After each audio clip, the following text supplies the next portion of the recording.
In 1971, a movie ended with Evel Knievel riding his motorcycle toward the edge of the Grand Canyon, promising a crowd that he was going to jump across it.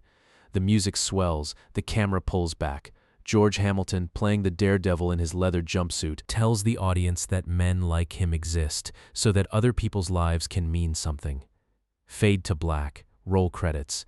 That is where the story of Evel Knievel, as most people know it, stops. Except it didn't stop there. Not even close. The real Evel Knievel had 6 more years of jumping left in him after that movie hit theaters. And those 6 years contain the parts of his story that no studio has ever been willing to put on screen. A rocket that was supposed to fly him across a canyon and instead nearly killed him in front of network television cameras. A stadium collapse in front of 90,000 people that broke his pelvis, and he still walked to the microphone. A tank full of sharks that ended his career, not with a jump, but with a crash that happened before the cameras even started rolling. And then, months after that, an attack so vicious and so calculated that it didn't just end his career, it nearly ended someone else's life, and put Evel Knievel himself behind bars. The movie gave you the myth. Today we're going through what actually happened, using the real record, the real injuries, the real court documents, and the real ending that no biopic, not the one from 1971, and not the one that's been stuck in Hollywood development hell for over a decade, has ever fully shown you. Let's start with who this man actually was before he became Evel. Robert Craig Knievel grew up in Butte, Montana, a copper mining town that chewed people up. His parents left when he was a toddler, and he was raised by his grandparents. By his own account, and by the accounts of people who knew him, he was stealing hubcaps and getting into fights before he was a teenager. He worked in the copper mines, he hunted, he raced motocross, he sold insurance, and according to multiple accounts from people close to him, he also robbed a safe and ran short cons before he ever strapped on a helmet professionally. Knievel himself, in later interviews, half bragged about having been a swindler, a card cheat, and a hold-up man in his younger years. The kind of stories that are impossible to fully verify, but that he never bothered denying, because the outlaw reputation was useful to the character he was building. This is a detail the 1971 film touches only lightly, dressing up his troublemaking as boyish mischief, complete with a jaunty little song playing while Hamilton's version of Knievel blows up a building and leads police on a chase. In real life, the man had actual brushes with the law that weren't played for laughs, and decades later, the FBI would even open a file investigating whether he had ties to organized beatings for hire, an investigation that never resulted in charges, but that shows just how thin the line was between the showman and the man underneath the costume. By the mid-1960s, Knievel had reinvented himself as a professional daredevil, jumping motorcycles over increasingly absurd obstacles. Mountain lions in cages, rattlesnake pits, rows of cars. Then came December 31st, 1967, Caesar's Palace, Las Vegas. Knievel attempted to clear the casino's iconic fountains, roughly 141 feet, in front of a film crew capturing it for a movie he hoped would launch his career nationally. He came up short. The bike's front end dropped on landing, and Knievel was thrown over the handlebars, tumbling and skidding across the pavement in front of the crowd. He shattered his pelvis and femur, fractured his hip, wrist, and both ankles, and suffered a concussion that put him in a coma for 29 days. For nearly a month, doctors genuinely didn't know whether he would wake up, let alone walk again, and newspapers at the time ran his story less as a sports headline and more as a slow-motion obituary in progress. He woke up, and against medical expectations, he eventually walked again too. Here's the part that made him a legend instead of a forgotten stuntman. The footage of that crash, in brutal, slow-motion detail, was shown over and over on ABC's Wide World of Sports. Millions of people who had never heard of Evel Knievel now knew exactly who he was, because they'd watched him nearly die. That crash is what built his career. It's also the first sign of a pattern that would define the rest of his life. Knievel's failures made him more famous than his successes ever did. By the time the Evel Knievel movie was filmed in early 1971, this was already the myth Hollywood wanted to sell. The film centers on a jump over 19 cars at the Ontario Motor Speedway in California, intercut with flashbacks to his childhood and his courtship of his wife Linda. It ends with Knievel successfully clearing those cars and then riding off down a dirt road toward the Grand Canyon. which, at the time the film was shot, Knievel was publicly hyping as his next great stunt. The movie's final moments have Hamilton, in character, delivering a monologue about how men like him, and he name-drops Elvis and Sinatra in the same breath, exist to give meaning to ordinary people's lives through their willingness to risk death. It's a great closing shot. It's also the exact moment where the real story and the movie story permanently diverge, because that Grand Canyon jump the film sets up. It never happened, not the way anyone thought it would. The U.S. government refused Knievel permission to jump the actual Grand Canyon. So in September of 1974, he found the next best thing: Snake River Canyon in Twin Falls, Idaho, roughly a quarter-mile wide at the jump site. Since no motorcycle on Earth could clear that gap, Knievel and rocket engineer Bob Truax built something that had never been used for a stunt like this before: the SkyCycle X2, a steam-powered rocket with a small cockpit built into the middle of it. This wasn't a motorcycle stunt anymore. This was a man strapping himself into an experimental rocket in front of live network cameras and tens of thousands of paying spectators, hoping the parachute worked correctly. It didn't. Strong winds caused the parachute to deploy just seconds after launch, immediately robbing the rocket of the thrust it needed to cross the canyon. The SkyCycle drifted backward, floating helplessly over the exact gorge it was supposed to soar across, and dropped toward the canyon floor, coming down perilously close to the river below. Close enough that if the winds had shifted a few more degrees, or if the canyon walls had funneled him differently, Knievel very likely drowns in front of a live audience and a TV deal worth more than $6 million. Rescue crews genuinely weren't sure what they'd find when they reached the wreckage. He survived with a broken nose, facial lacerations and abrasions, and was later fined $3,000 for going ahead with the launch despite weather warnings that had urged a delay. The jump that the 1971 movie had spent its entire runtime building toward as Knievel's ultimate destiny ended not in triumph, but in an anticlimactic, half-successful failure that the public mostly remembers today as an embarrassment rather than a legend. He kept going anyway. That's the part people forget. The failures never stopped him. They just fed the myth further. May 26, 1975, Wembley Stadium, London. 90,000 people watching Knievel attempt to clear 13 double-decker buses. He came up just short on the landing, crashed hard, fractured his pelvis, broke his hand, and suffered a concussion. And in true Knievel fashion, he refused the stretcher and insisted on walking, badly injured, to the microphone to announce his retirement to the crowd. It's one of the most quoted images of his career. It's also not the retirement anyone remembers, because 5 months later, on October 25, 1975, he was back at Kings Island in Ohio, successfully clearing 14 Greyhound buses, a new distance record of 163 feet, and posting the highest ratings ABC's Wide World of Sports had ever recorded for a single segment.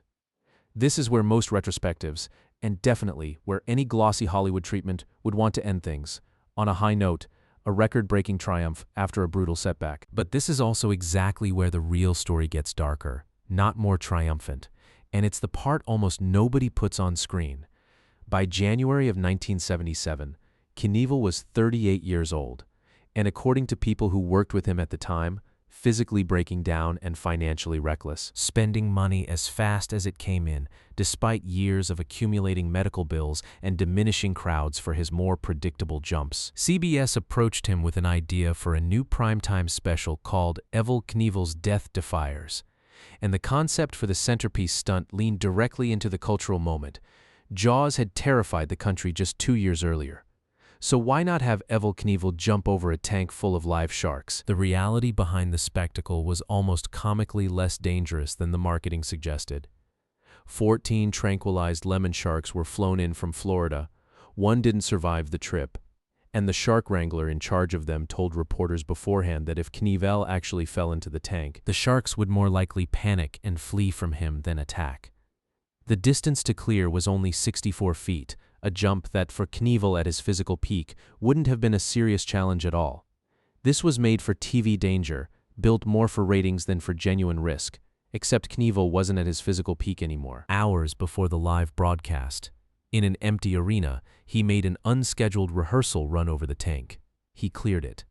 But on landing, he lost control of the Harley-Davidson XR 750 beneath him, skidded off the side of the ramp, crashed through a retaining wall, and slammed directly into a cameraman who was setting up for the live broadcast.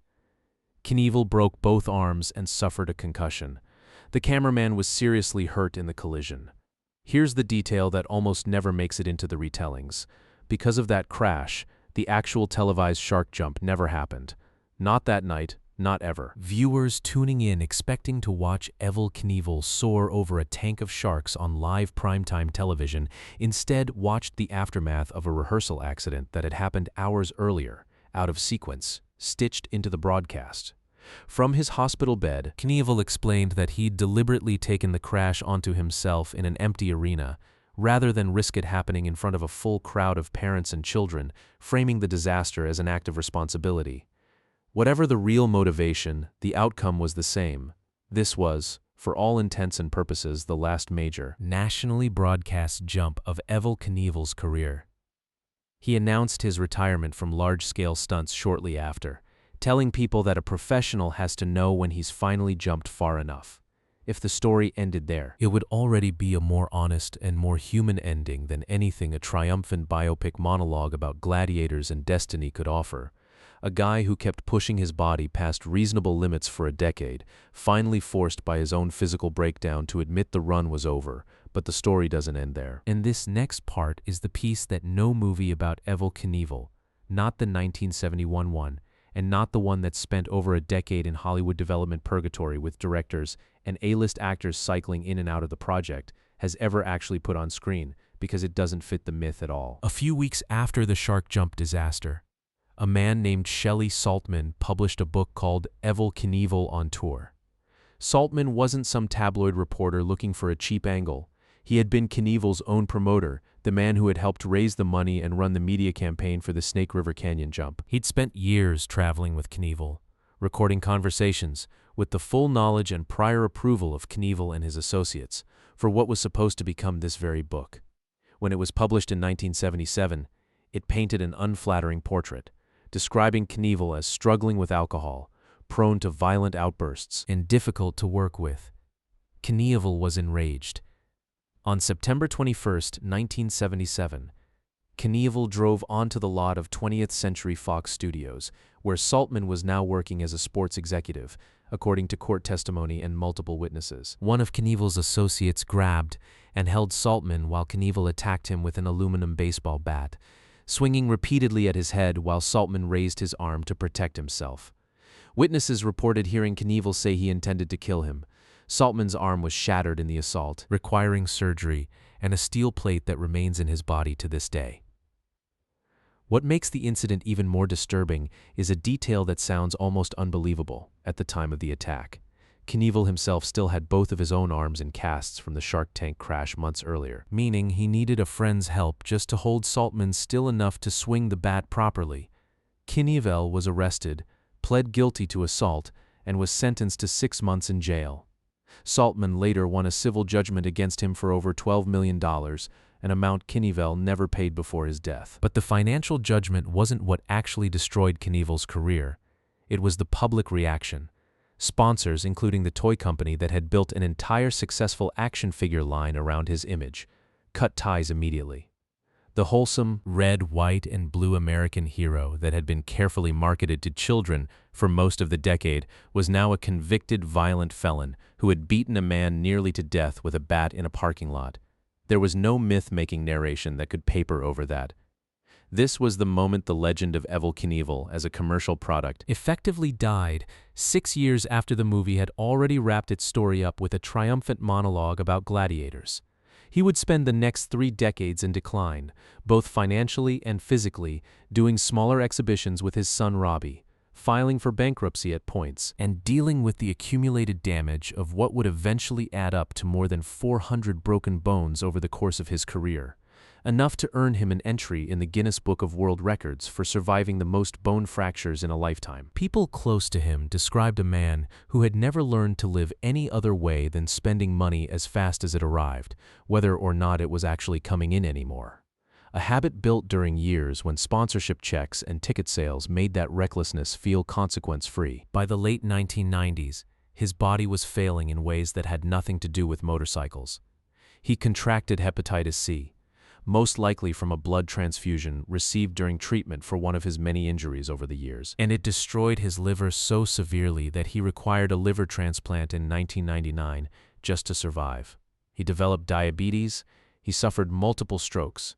In his final years, he was diagnosed with pulmonary fibrosis, an incurable, progressive scarring of the lungs that slowly robs a person of the ability to breathe. In his last months, by most accounts, Knievel underwent a religious conversion, reportedly rededicating his faith at Robert Schuller's Crystal Cathedral in California and reconciling publicly with people he'd wronged, including, according to some reports, reaching out toward reconciliation with Saltman himself decades after the attack. On November 30, 2007, at his condominium in Clearwater, Florida, Knievel had trouble breathing. He died before an ambulance could reach the hospital. He was 69 years old. So here's what actually happened between the ending of that 1971 movie and the end of Evel Knievel's real life. A rocket that nearly drowned him in a canyon. A stadium collapse he walked away from on a shattered pelvis. A Shark Tank jump that never actually happened on live television because he'd already crashed hours earlier in an empty arena. And then, the part no studio has ever wanted to film. A man with 2 broken arms still in casts, holding a baseball bat, beating another man nearly to death over a book, going to prison for it, and spending the rest of his life clawing back some version of redemption before his own body finally gave out. The movie ended with a man riding toward the horizon, calling himself the last gladiator, promising a crowd he was going to conquer the Grand Canyon. The truth is messier, more violent, and honestly more human than that. Evel Knievel wasn't a gladiator riding off into a glorious destiny. He was a guy from a Montana mining town who turned pain into spectacle for a living, who very nearly died doing it more than once, who hurt people around him in ways that had nothing to do with motorcycles, and who spent his final years trying to make some kind of peace with all of it before his lungs finally gave out. That's not a story Hollywood has ever quite known what to do with. Maybe that's exactly why, more than a decade after they first started trying to make it, nobody's finished that movie yet.